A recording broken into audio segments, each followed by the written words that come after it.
I didn't post this on my Facebook, which is fine. I can do that right now. I want to talk about a couple of things actually. There was a situation that happened in Texas over the weekend, and I actually woke up this morning. I had been watching it unfold, and it kind of disturbed me a little bit. It disturbed me for two reasons. I don't know if you're aware, a couple of weeks back, Waco, Texas had some riots that happened with a motorcycle club, a Caucasian motorcycle club, and it ended up being 7 deaths during that motorcycle riot. And so what happened in regards to that is nobody went to jail immediately. You know, so with all the stuff that's going on in our world right now, and especially the things that are happening with I'm trying to post this on Facebook, so especially the things that are happening. Here we go. Let's see if I can share this. It's in regards to the young black men who have been shot across the nation by police officers, and some of the police officers not being convicted of crimes. And then here we are when the Caucasian biker band, when the Caucasian biker set was had their little riot or whatever, nobody thought it was enough to actually do something about it. So now we're in a situation where there was a it's graduation season, right? It's graduation, and people are getting married and so forth and so on. So there's so many different celebrations that are going on. And during a celebration, a youth celebration, they had a pool party and a cookout, and it was young urban children, young black children were just having a good time. And so somebody called the police. And when someone called the police, now this is all over the news and on Facebook, and so it's not something I'm making up. Everybody knows. Black Twitter is talking about it. And so one of the things that happened was there's document that a young black girl was wrestled to the ground. And as she's wrestled to the ground, she's yelling, I want my mommy, I want my mommy. So what happened was the police showed up on the scene. And of course, it looked peaceful. In the beginning of the video clip, it looked like the police were just being peaceful, except for one cop. So all the other police really were just talking to the children, had the children pulled to the side, and we're talking to them. And then here's this like gung-ho cop. He comes running around, like literally comes running from out of the bushes. He slides across the grass. His flashlight falls out, and you see him running across the street. He's the only person that this is going on with. And it's so like crazy till the other cops pull the youth out the way of him as he's running by. And they're almost, as if to protect what's going on. So he's yelling at the kids and just making a bunch of commotions. And so the other cops, with shame on them, instead of checking him to calm down, they walked away. Because I'm sure that they saw something that they probably thought they couldn't control or didn't want to be, how authority is. One person doesn't want to undermine the other authority. That's not just in police. That's in life, to be honest. That happens in life. If I'm a boss and the boss ahead of me makes a decision that I don't think is the right decision, I won't talk to that person right then and there when it's going on. I won't undermine his authority there. I'll wait till later and have a discussion with, what I felt like he did. And that's really respect, right? But in an unfortunate situation, because here is a bunch of black youth who have now been taught to fear the police. So they're all just kind of standing back, trying to wait to see, what transpires. So fast forward, and that same cop now, there's a group of young people, and they're kind of out. The house is across the street, and these young people are on the other side of the street. And so they're on the corner. When things are happening, people kind of huddle up and just talk. So there's a group of young people, a couple of girls, a couple of guys, and one of the young girls is like, I'm not going back over there, but her stuff was there. You can hear the conversation clearly. She wants to go over there, her stuff is over there. They don't want her over there. Long story short, the police literally puts her on her back with his knees on her back. And she's crying. I want my mom. Now I can understand, I've gotten arrested before and I was grown and I was crying. I want my mama too, So I understand the police is just like everybody cries and says they want their mama. But needless to say, this is a young girl. They know that the children here are young, and he has his knees in her back, both of his knees. So that means that he has his weight on this young woman. Now, prior to that, to get her to get down on her knees, he's grabbing her by the back of her head. She has braids and her hair is swinging around, and he's shoving her into the ground. And so after, I want to just kind of point a few things out, and I probably could pull the video up and play it for you right here, which I'll do. One of the things that really disturbed me was I heard the cop say, "I'm trying to get in control of the mob." He said, he told the young boys, they were like, "Well, we're sitting here and, our stuff is across the street." And he was like, "Well, I told you guys to sit down. I told a group of you guys to sit down, and none of you wanted to sit down. And when I tell you to do something and you don't do what I ask you to do, that's against the law.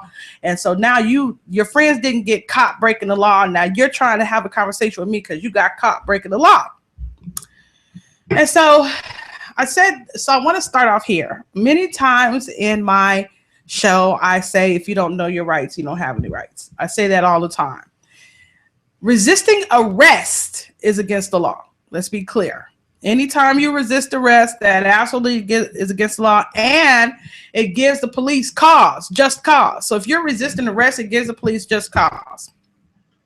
If the police asks you to sit down or whatever the case may be, and you don't do it, that is directly the conversation of resisting arrest. It's not that he's arrested you, and I get it. We all have conversations about splitting hairs, but if it's one cop and he's trying to control a mob and he directly tells you to do something and you don't do it, that is against the law. So that's number one. Number two, I saw the police pull his gun out on these young people. Yeah, I'm going to show the video because I was just like, I really wanted to cry. And so right now I want to address it because I never address these things. I never address them openly because I know my heart. That's why I don't address it openly. And sometimes you don't want to be, when you go in and out of the community, you don't want to be pinned in a place where people can say she feels or things like that. So, but it's time out for that. I'm done trying to please people. My sister said, don't invite people to my ass, but normally I would say kiss my ass, but she said, don't invite people to my butt. So I won't say that. What I'll say is I really don't care about how you feel about what I think, but I have a moral and a community responsibility to bring light and to have the discussions that other people are afraid to have. And so when the police pulled here's a scenario where the police pulled his gun out on some children. Briefly, he pulled it out. There were cops that was there when he pulled it out. They went the other way because I believe that because everyone was startled that he pulled his gun out. As I'm watching the video, I was like, okay, what positioned him? What did he think was going on that he had to pull his gun out? But in that moment, these youth still were not afraid. So that gives me a little concern. And it gives me a little concern for two reasons. Number one, there's no respect for authority. And I get it. We're watching our young youth, our young Black youth get beat up and killed, on media and on TV. And it positions us where, why will we respect authority? They don't respect us. I get it. Number two, no one was afraid. No one was afraid. I was afraid watching it. I literally stopped because I was like, oh my God, please don't shoot those children. That's how I felt. I felt like, I am immediately going into prayer and I'm watching the video 3 days later But I'm in prayer in that moment. Lord, please don't shoot these kids. Lord, please don't. Lord, please don't let them shoot these children. But these children were not afraid. So that makes me a little concerned. How old was these children? Well, it's documented that the young girl that they threw on the ground was 14. So if they're graduation age, they're 18 and below, right? And it's documented that these were the youth in their neighborhood, and so it's basically a high school party, right? And the parent, so let's be clear, the parent was there. So when the police got there, what they should have done is knocked on the door, asked to speak to the parent, is there a parent or guardian available, and address it thus. Because that's what civilized people do. Civilized people go to the heart of the situation. So it was at a home. It wasn't public. So what they should have done, which I've been to many house parties, not oftentimes out of control, most of the time not out of control. But most of the time when the police has been called, it's because the music is too loud or they feel like the people are a little rowdy. And the police all the time has knocked on the door and asked for the governing party. Is the person who lives here? You know, that's what they do, which I don't know the law, but I'm almost assuming if it's in a private household, in a private home, that should be the law. You can't just walk on someone's party without, somebody's property without having the proper addressing, right? You can't just walk in. Yeah, unless you're going to crash the party, or unless you're just looking to shoot it out. If there's no guns being shot and it's just music and people having a good time, there's no reason for the police to just walk in like they own the place, unless they have, someone said, drugs or something like that. And even then they would ask to speak to the owner or the person that lives there, and then they would say someone has filed a complaint or the adult. Not always the adult, right? But if the adult's not there, they ask to speak to someone that lives there. But if it's children, if it's minors, they have to speak to the adult. But I'm assuming this didn't happen because the mother on one of the clips that I saw, she said, "I don't understand why they didn't just come ask for me. I was here." So my concern is what is going on in our community, what is going on in the Black community, because I'm going to address it because I'm Black, where our youth is no longer afraid of the police. And I'm not saying that they should be afraid. What I am saying is there should be some respect. So what is going on in our households that the youth our Black youth are not respecting authority? That's a large concern for me. Now, one of the things that I've done with my son is, because my son is a young Black man, and with the shootings that happened over the last 2 years, my son loves hoodies also. So with the things that have transpired over the last 2 years, and he actually lives in the inner city community. We live in the inner city, we work in the inner city, we play in the inner city. We are inner city babies, my son and I, because I actually didn't live and I moved because I wanted to be in the heartbeat of my community. So I have to have conversations with my son about what to do if the police drive up to him. And, I'm a little privileged. He's privileged as well that he knows his policemen. Like he calls them uncle and cousin. And, so he knows most often policemen in his neighborhood. They drive by, they check on him, they check on us. So he has, constant interaction with authority, and he's comfortable with it. He knows how to interact. But to those who don't have that privilege to know a policeman or have family members that are firemen, or there needs to be training. First of all, the community, the officers, and this is the fire department and the police department. I don't just put this on the police department. They need to be more active in being in our community as just being leaders, not just authoritative, so that the children do feel confident to go with them with issues and problems, and that they're not afraid to snitch or to bring them into a situation for resolve. Bullying is really huge. And I often see these bullying rallies and things like that. But whenever I see a bully rally, I don't see a police officer. I never see and I believe that in conversation with bullying, that should come from that form of authority. And the same with fire department. We don't have enough Black men wanting to be in the fire department or wanting to be police officers because they don't see them as people. They see them as something that they want to be against, that they see them as something that they're supposed to fight against. And so I think that we're doing our youth, our Black youth, an unjust, but not getting into these schools and getting into these communities and telling them, number one, I'm here to serve you. And number two, this absolutely is a career. You know, I would hope that you would choose this as a career. I think it's too many. I was talking to a young man, a friend in Florida when I was in Florida. So I was in Florida. I went to a city council meeting. It's part of my vacation. So I go to the city council meeting because they're talking about, they're getting ready to vote on a pier. So I wanted to see how city council runs. It just goes to show how much I love politics. And as I'm at the city council meeting, after the city council meeting, they had a boat dedication. So the city council, just like our city council here, except for people come in and they do all these dedications and certifications and congratulations. They do the same thing in Florida, except for they left there and went to the pier. So they were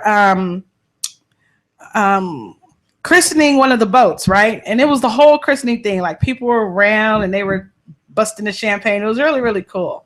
And so I'm watching this and I'm really just watching it because I'm watching the city council flow because I want to, I've been contemplating moving and Florida is one of the places I'm contemplating moving to. So I really went to kind of survey the land and, see all that I could see and look to see if there were some business opportunities there. And so I'm watching this whole thing go down, right? And I have so many things in my mind. And one of it was, where are the Black people? Which that's just like life. You go into, as a Black woman, I always go into communities and I want to interact with communities. Even though I'm on vacation, I want to interact with the people. So we go to these places and we're like, where are the Black people? And you almost want to pull someone to the side and say, excuse me, where are the Black people? But it just so happened that I was there and I was dressed and, conservatively. And this guy, his name is Tony, he pulled me to the side and he said, you stick out like a sore thumb. And I was like, I know it's because I'm Black, huh? He was like, no, it's because you're looking like you don't know what's going on. And I was like, oh, okay. So he was a Black fireman, college graduate. One of the HBCU graduates. And so we went to lunch. It wasn't romantic because everybody always asks me, was it romantic? It wasn't romantic. It's just Southern men are like that. They're good guys and, they're charitable guys. And so he said, I was in his neighborhood, in his neck of the woods. So he took me out. Anyway, over lunch, we were discussing the economic situation there and the opportunities for Blacks there, where the Blacks live. And one of the things that he was, like I said, he was a fireman. And one of the things he was saying to me is he was on his way to Louisiana he graduated from, I forget, one of the HBCUs. And they were having a alumni luncheon conference on how to recruit new Black students. And so he asked me, we were talking about, I was telling him some of the boards that I sit on here in the city. And he said, well, what do you think would be the best way to reach out to African-American men and women for them to want to come to HBCUs? And I told him the same thing I've told all my police friends and all my fireman friends. The problem is you guys are trying to reach the youth in high school. And those children have already made up their minds. By the time they get to high school, they're already in full flow on what they want to do when they get out of high school. They're pretty much conscious of the college or the 3 colleges they want to go to. They are pretty much decided in their mind what it is that they want to do for a career choice, although we all know they don't really know, right? But that's the mind flow that they're into. They've been exposed to some things and they've made some decisions and they're already on their directive. We need to get them in junior high. You need to get them in that adolescent age when they really aren't even clear on who they are, when they're really struggling on whether or not they are cute or ugly, or whether or not they like girls or guys, or that's the place you want to get them at. Because if we start targeting our junior high students and career choices, we'll have more youth that are equipped in high school to do what they want, to know where they want to go and start their collegiate experience or business experience or any secondary education experience. But what we do is we wait till they get in high school, and then we try to expose them all in their freshman year. And then by that time, they've already decided they're going to go to wherever they're going to go because they homegirl's doing something or whatever, because we missed the point of influence. So if we get our children in junior high, elementary, I believe is too young. And I'm saying this because I'm walking an adolescent child through that right now. In elementary school, all he was focused on was A, B's, and C's, right? All he knew is what mommy wanted him to do, and that was it. And that's his mindset. So all I did was instill in him what is expected, the expectation of him going to college, the expectation of him getting good grades. I tell my son all the time that he doesn't have to worry about money or what he's going to eat or anything like that, because that's what I do. His job is to get good grades and get his butt up, clean his room, and go to school. That's his job. And as long as he does that, then he'll have food in the house, a roof over his head, and the minor things that he needs, right? Anything that he needs outside of that, he has to work for. So anything my son wants outside of the basics, food, clothes, bedding, anything he wants outside of that, that's games, extracurricular sports, whatever that is, he has to put forth effort. Nothing in my house is free. And I tell people, it's not because I'm a hard ass, it's because I'm raising a husband. And when you're raising a husband, you teach your husband how to be responsible and accountable. Those are the things that a husband is. And so we're in the 21st century, and that's something that's neglected in the household. And I don't give a doggone that I'm a single mother parent. My son will understand his area of what he's supposed to do. So any games or whatever, he has to work, and he knows he has to get small jobs and of course, I'm a generous mother, so I don't say to him, if you come in with half, I'll meet you with half, because some of this stuff is ridiculous, and he's 11. Like, tennis shoes he wants is $115, right? I'm not going to tell him he's got to come in with $60. That would just be crazy. He would never get the shoes. But I do tell him I want to see an effort. If I'll decide if the effort you've put forth warrants the shoes. And oftentimes it does, but that's because that's how our household is ran. So I see most of the times, one of my mentors told me that women, single mothers, raise their daughters and nurture their sons. So what happens is we raise our daughters to be functional. We raise them, we tell them they don't need a man and all these things, right? But then we tell our boys, we love on our boys and we give them all the things that they need. And then they grow up and we tell them to marry a woman. But what we're doing in our homes is we're splitting the household. We're telling the woman she don't need a man and telling the man that he need a woman. When they go out, they're confused. The woman is having kids without a man, and the man is trying to find a good woman, but she don't exist because she done been told she don't need a man. This is what's going on in the home. So I dial back. When you have these children and they're in elementary school, they're really just figuring that out. They're really just figuring out the shoe goes on which shoe goes on the right foot. By the time my son was leaving 5th grade, he had just figured out how to tie his shoes faster. And so these are the things that's not the time to instill in them what they want to be when they grow up. However, in their adolescence, when they're going through puberty, that's the perfect time because they don't know what they want to be, but they know that they have to be. They know at that age, they're figuring out they have to be something. It's the age of awareness of themselves, right? And so that is the time where you expose them to college. Not just tell them about college, but that's the time that you would take them to a tour or introduce them to career professionals or have them intern. This year, my son will be interning for part of his summer with KME Architects with Mel Green. And that's because I understand that I want my son to be a professional, a career professional. But I also know if I don't expose him to those careers, then he's not going to even know if that's where his passion is. Or, you know, I'm taking him to architect because my son is an artist and he loves math and he loves science. And there's not enough Black architects. So I feel like, you know, because I can persuade my son, I want to put him in a career field where I know that the minority isn't the overwhelming, because that will make him special. Will it make his life difficult? Not if he's good at what he does. So I'm exposed. So he'll be doing an intern there.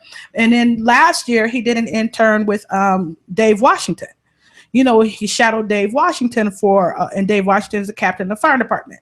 So he shadowed him for a while. But I think that these are the things that we need to do with our children in junior high. I would love for him to take a college tour, which I might actually do that, to have him take a college tour of just UNLV and maybe even UNR, because I have family that graduated from UNR and I know people from in Reno. So I'll probably do that. But at junior high is when we're supposed to be exposing them to that. And also, this is when we're supposed to be exposing them to authority. This is the time where we should be explaining to them their accountability to their community, their responsibility to their community, and their accountability and the community's accountability to them. You know, we're teaching our children the dumbest things, right? We're teaching them how to twerk and how to dance, and we're helping them get into talent shows. And I don't think that sports is dumb, but what I do think is that enough, this is going to be really bad, but I think that for Blacks, sports is a form of slavery, and that we have used that as the only means of professionalism. And we expose our children to that as if to say this, if they don't become a basketball player, a professional basketball player, a professional football player, that what happened, they won't have a chance for their future. And we also use that to get them into college. Now, I don't think there's anything wrong with that, you know, because many people have graduated with scholarships based on athletics. But also, I know Blacks who have gone to school based on scholastics, based on academics. They have gotten those same scholarships for chess, you know, for golf, and they're Black. But because we're not exposed to, and the reason why, let me say this, the reason why they got scholarships for chess and for golf is because they were minorities, and there isn't enough minorities in these fields going to college, so the scholarships are wide open. So it's not that I think that there's anything wrong with basketball and football or track or tennis or whatever, or going to college on that. I just believe that our children have so much more potential. And I don't want us to use that as our own directive, you know, if it's their passion, because I know I've dated many men. I actually don't date athletes no more because of that, but I dated many athletes. Rolando's laughing at me, but I've dated many athletes that was their passion. Basketball was their passion. Football was their passion. And, you know, because of that, that is the reason why they went to college. And I'm not saying take that away from them. I'm not saying that at all. What I am saying is let's open our minds to the possibility of. There are so many things that a child can be. He could be a scientist. I have a young girlfriend who graduated with her doctorates in biology. And she went to school and she had scholarships the whole time she was in school. And she wanted her whole purpose for being in school was she wanted to find a cure for cancer. And so she focused all of her energy and schooling on that. And she received scholarship after scholarship because of that. Personally, I didn't go to college. I went to a secondary school. So I went to, I got a degree in I have cosmetology license. I cannot believe I'm saying that openly, but I have a cosmetology license. And then also I went to Carlsbad to become, I'm a certified business coach. And I got that from Carlsbad, from a business college out there. So I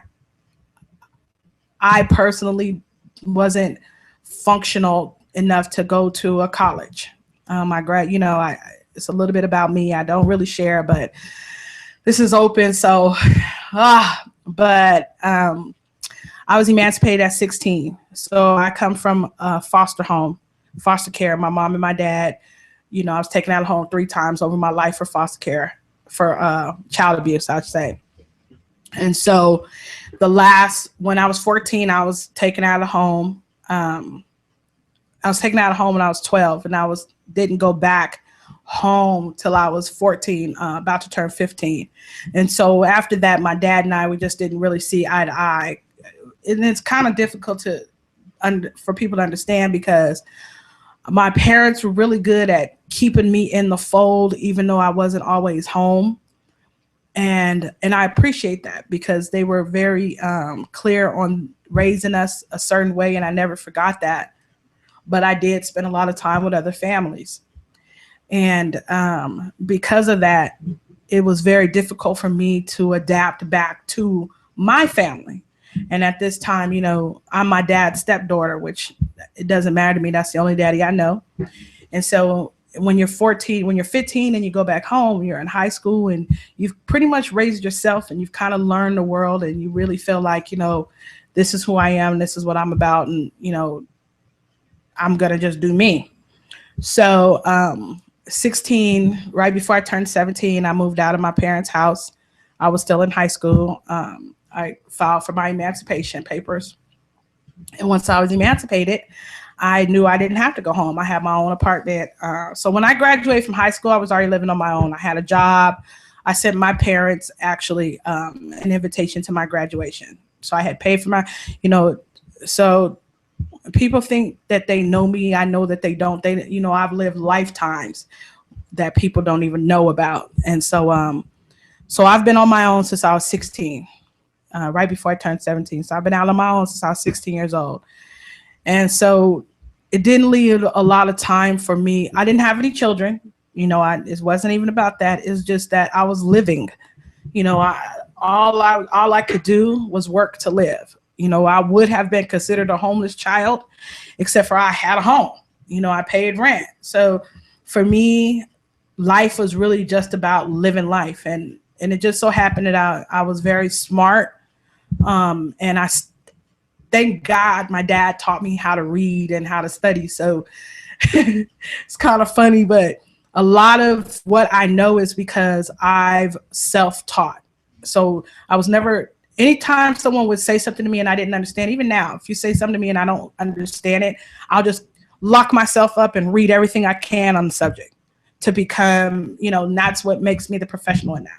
So I'm never without an idea, or I'm never without wisdom, because I know better. If you tell me something and I don't know, I'm like, I won't say I don't know. I'll just be like, oh, okay. And then I'll just read. I'll lock myself up. You won't see me. You won't hear from me. I'll just be reading, which is why nobody has seen me out right now, because of the medical marijuana. All I have time to do is study and read. And so because of that, it left me open to different opportunities. So I've always been in fields where I have been challenged to come up, go above the bar. I've always been smart and getting great mentors. And, so these are the things that I've been exposed to. But regardless of that, my son knows that school is not over until he finishes college. Period. If you ask him, he could, because I know the hardship that I've had to endure, because I didn't have a college education. Even though I'm certified in something, I didn't have that mindset to, I never wanted to be an employee. Never. I've been a manager in every position that I've had. I've, even in real estate, I was a coach and a recruiter. When I worked for Dollar Rent-A-Car, I was the transitional manager. I traveled around as a transitional manager. I never, ever wanted to be an employee. And so I was always grateful, and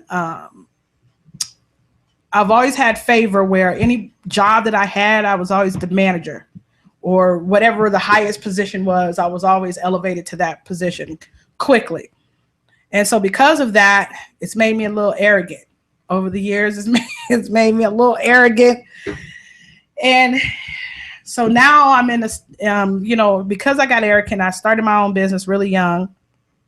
And then also just 11 years ago, I started Vision Support, which was my first functioning free flowing business, which means that it was the first business that I had where I actually made money and was able to support myself and my son. So when I started Vision Support, I realized that, you know, the only obstacle that we have is ourselves. And although I am my own obstacle, I know that I need training. I know that I need to be certified. I know that, you know, just because I say that I'm good at something, I need the piece of paper that says I'm good at something. And that's how I ended up going to business school. That's how I ended up becoming a coach, a business coach, is because I found out that there was a school that I could go to in Carlsbad. And so I went and I got certified. But, that because I went through that, I understand that that is important. I understand that education, you can never stop educating yourself. You can never get enough education. Right now, I have like 3 different certifications in 3 different things. I have a business coach certification, but then I also have a medical marijuana bud tender certification. I have, so I have certifications because it's important to have them. I have certifications in ministry. I have my minister's license. I could go on, but in all of that stuff, I had to get educated for. I had to understand the system and learn and test. And so nothing in life is easy. And if we don't train our children in junior high that education is important, and then we don't expose them to different avenues of education, we haven't done them a just. So because by the time they get into high school, they should be in their collegiate flow. By the time they get into high school, they should already have scholarships lined up that they're going to be applying for. They should already know what 3 colleges they prefer to go to. And one of them should always be an Ivy League. I don't care who you are, where you come from. If your children are thinking about college, one of those schools should be an Ivy League. One of those schools should be an HBCU, and then one of those schools should be whatever they are thinking. Those are the 3 schools that they should have as potential. And I say that because if we're always teaching our children to strive for the highest academic school, then they're in that mindset of being the best. Whether they want to go to Princeton or they want to go to Harvard or whatever, whether they want to go to those schools or not, I don't care. You train them that they are good enough to go and that everything that they do is to go. Now, if they get there and then if they can get to that pinnacle place where they have collegiately accomplished the abilities to go to that school and they decide that they don't want to go, that was their decision. It wasn't because they couldn't get in. It was because it was their choice not to go. And then we look at whatever other schools are available. And I say that because we, as parents, we have to teach our children early how to think openly, how to be available to all things, how to know that the only obstacle that they have is them. My parents never, I started this conversation talking about color and talking about being very sad of what happened in Texas and the difference between how the police handled that, a white gang and black gang. So I'm going to dial back a little and talk a little bit about, I do not want to even look at this video later, but I want to dial back and talk a little bit about setting our children up. So one of the things that I talk a lot about my parents, so I need to have them in. Matter of fact, I'm going to do that because I'm going to have my son in on Wednesday. He'll be my guest Wednesday. And so Friday, I will see what I can do about having my mom and my dad in here so we can have open discussion. I think that'll be really good because I talk a lot about them. So I want you guys to meet them. At the end, it'll be a really good show too. So, because my parents are really different. But one of the things my parents were really good at doing is exposing life to their children. My dad, so they came from the Black Panther movement, very radical, and if you met them, you would probably not believe this, but they were very radical in their blackness and in politics. And they understood that politics is the only way to make change. And, and that's why politics is so big in our household. But my dad used to make us do reports on the Jet, we would get the Jet magazine, and he would make us do reports on the person who was, featured as the Black person of the month. So whoever the Black History point was of the month, we had to do like these long reports on it. My parent, my dad made us read Wade in the Water, and the Martin Luther King has a letter that he wrote while he was in Birmingham jail. So I had to do a report on a letter in Birmingham jail. Everybody does report on I Have a Dream. I had to do a report on that letter. But my parents were very good in making us accountable to who we are as Blacks, but not holding us responsible to slavery. So one of my parents, in a lot of households, we teach hate. Subconsciously, we teach hate because of the slavery and what slavery did to us.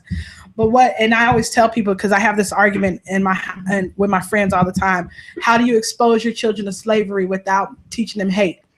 And I tell them, well, my parents did it. My parents exposed us to slavery without teaching us hate, so it's not impossible. And what they did was they exposed us to the responsibility of being Black. And so you're probably thinking, is there really a responsibility? Yes, there absolutely is a responsibility and absolutely an accountability to being a Black woman. It's my mom. I'm hearing my mom in my ear right now. My mom taught me, A'Esha, you need to be smarter and work harder than anybody else, because you have 2 strikes against you. Number 1, you Black, and number 2, you a woman. So I don't care what other people are saying and doing. You better be smarter and you better work harder. That's what she always taught us.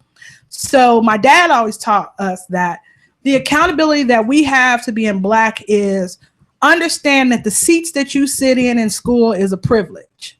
Understand that every time you open a book in a library, that's a privilege. Every time you are walking around and you're in and out of a store and you've paid for something with your own money and they put it in a bag, that's a privilege.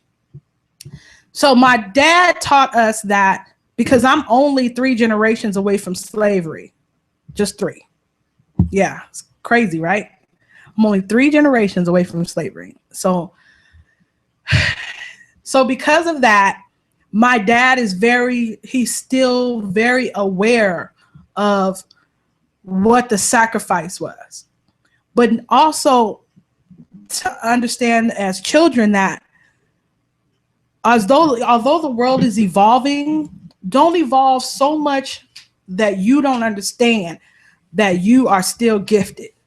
That we're only 150 years out of slavery. That's only 3 generations. And actually, my grandma Nettie was a slave. So we say slavery like it was so long ago, right?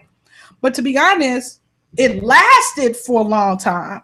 But we've only been emancipated for 150 years. That's only 2 families. Like, when you think about it, that's all it is. However, as we evolve as professionals, because now we're more educated now than we've ever been. Blacks are more educated now than they've ever been. And so because of that, we've gotten a little complacent. We don't understand that because we are educated, it is still places and areas where we are still the first Black. So for example, Condoleezza Rice, who was still the first Black, right? Obama was still the first Black. So we're still in a situation where there are boundaries that we're still getting through. And because of that, that means that we are still in a place where we have to be aware that this color comes with responsibilities and accountabilities. Would I love to live in a world where that's not the case? Yes. But as you see on the media and you see on TV, that's not happening. They're making us more Black now than they have in the last 40 years. They're making it to the point where you are saying whether or not you're Black. And what's really crazy for me, because I'm actually mixed. So I have pretty much sidebarred a whole nationality just because when you see me, this is what you see. So for me, my parents, when they teach us, and the same thing, my son is mixed. My son actually looks mixed, but my son is mixed as well. But when they see him, they see a Black boy. So because of that, the accountability that we have is you need to still be the best. You need to still have that air of, I cannot be I cannot be mediocre. My parents have instilled my dad more than my mom. My mom, she instilled some other stuff, but my dad, he taught us how to be better than, right? So we have this air of um, overachievement. All of us, all of the Goins. That's why we call it Goinstown, USA. We all have an air of overachievement. We're not happy unless we're doing the best at whatever we're at. We got to be the best at our field. And it's a good thing, right? That's a good thing to instill. At 40, I'm learning how to relax more. But, my sisters and my brothers, they're still greasing. They're still out there. They're pushing. They're older, so they're still forcing themselves to be the best at their field. But we do that not because we're saying that we are the best. We're doing it because our parents have taught us it's your responsibility to be the best.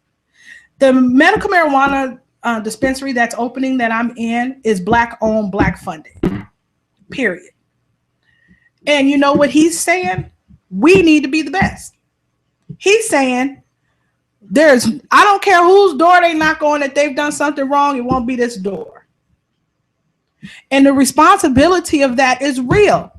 Because if we're the first, we pave the way for others. If we do it wrong, they'll hold everyone else out. So not only do we have to do it right, but we have to do it at the best. And so what I want is, I challenge the parents out there to stop allowing their children to be mediocre. One of the things that I teach my son is, he hates this too, by the way. I have taught, because I'm an entrepreneur and my grandfather was an entrepreneur, so I'm really second generation entrepreneur. I've taught my son that he absolutely will be an employer, not an employee. So as he matures in life, he understands that he has one option. Well, two. He has two options. His number one option is he can have a career, but if he has a career, it has to make more money than it costs him to go to school. So I teach him that, right? Because it makes absolutely no sense to go to school to be something and to get a job, and it costs you more to go to school than it did to have the job. So I teach him that. I don't care what you're going to do, as long as whatever your career is, it can pay for your education. But number two, I teach him that he needs to be an employer, because as an employer, he offers more opportunities to Blacks to employ. So if I'm an employer, which I'm an employer, and we're opening a business, and actually we'll be hiring soon. I'm an employer, and as an employer, as a small business owner, I'm positioned to offer businesses and business opportunities to other Blacks. That's actually my responsibility. And the generation before us understood that. The generation before us understood that they should own their own businesses and have legacies and generations that they can pass down. Our generation, well, no, a little bit from the last generation moving into our generation, they didn't want to do that anymore. They felt like owning their own businesses and owning family businesses and doing family businesses was beneath them. So you know what we have now? We have a generation with no legacy. We have a generation with no inheritance, no heritage, nothing. Because the generation before us closed the businesses that they inherited to do their own thing. That's what they did. I still do not understand that, but now that's the reason why we don't have Black-owned, Black-funded businesses.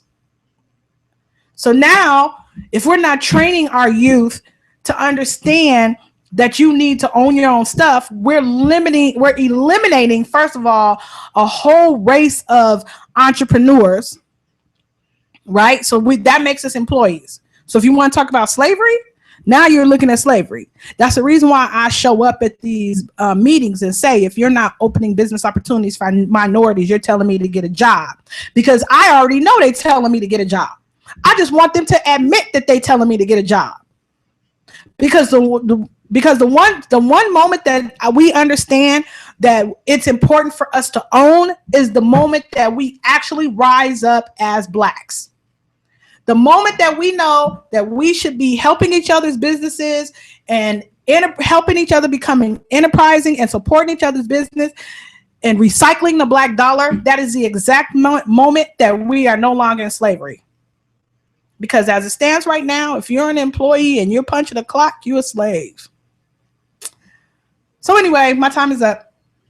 I'm kind of hoping nobody watches this because I really just babbled.